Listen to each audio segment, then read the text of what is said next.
नमस्कार, मी सुरेश शिंदे. आपण पाहतात तळेगाव टाइम्स न्यूज. आज 28 मे 2026 तळेगाव दाभाडे या ठिकाणी असणाऱ्या गणपती चौकातील गणपती मंदिर आहे. त्या ठिकाणी आज एक नागरिक त्या ठिकाणी दर्शनासाठी आला, दर्शन घेतलं आणि त्याच्यानंतर मात्र त्याच्याकडे एक बॅगेमध्ये कटावणी किंवा स्क्रूड्रायव्हरसारखं एक हत्यार होतं. त्यांनी त्या ठिकाणी असणारी दानपेटी फोडण्याचा त्यांनी प्रयत्न केला. हा जो सर्व प्रकार आहे तो CCTVमध्ये कैद झाला. हा जो CCTVमध्ये जो कैद झालेला जो प्रकार आहे तो आपण लवकर तळेगाव टाइम्स न्यूज मार्फत जाणून घेणार आहोत.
नुकताच हा जो प्रकार आपण CCTVमधला पाहिला आहे तो तळेगाव दाभाडे गाव भागातील गणपती मंदिर या ठिकाणचा असून नागरिकांनी त्या ठिकाणी पाणी केले असता तो इसम ते कटावणी किंवा स्क्रूड्रायव्हरच्या साहाय्याने त्या ठिकाणी दानपेटी फोडण्याचा प्रयत्न करत असताना नागरिकांनी सुद्धा पाहिलेले आहे. त्यांनी तात्काळ तळेगाव दाभाडे पोलीस स्टेशनशी संपर्क केला. ताबडतोब पोलीस स्टेशनचे अधिकारी कर्मचारीसुद्धा त्या ठिकाणी आले आणि त्यांनी ते संशयित इसमास त्या ठिकाणी त्यांनी ताब्यात घेऊन पुढील चौकशीसाठी तळेगाव दाभाडे पोलीस स्टेशनला नेलेलं आहे. साधारण 4-5 दिवसापूर्वी तळेगाव दाभाडे या ठिकाणी असणारी जिजामाता जी तुळजाभवानी मंदिर आहे, जी हजारो भाविकांचे श्रद्धास्थान आहे, त्या ठिकाणी सुद्धा एक मुकुट सकाळच्या वेळेसच एका भक्तांनी त्या ठिकाणी तो दर्शनासाठी आला आणि त्या ठिकाणी त्याने तो मुकुट पुजाराचे नजर चुकून चोरून सुद्धा नेला.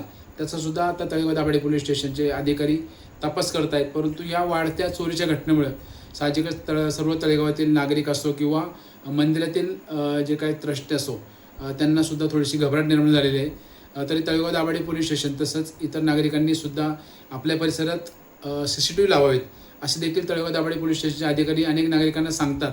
तरी अनेक नागरिकांनी आपल्या भागात किंवा दर्शनी भागात असो किंवा दुकानामध्ये असो जास्तीत जास्त CCTV लावावे, जेणेकरून अशा काही संभाव्य घटना घडल्यास त्याचा तपास करणे हे सुलभ होऊ शकते. धन्यवाद.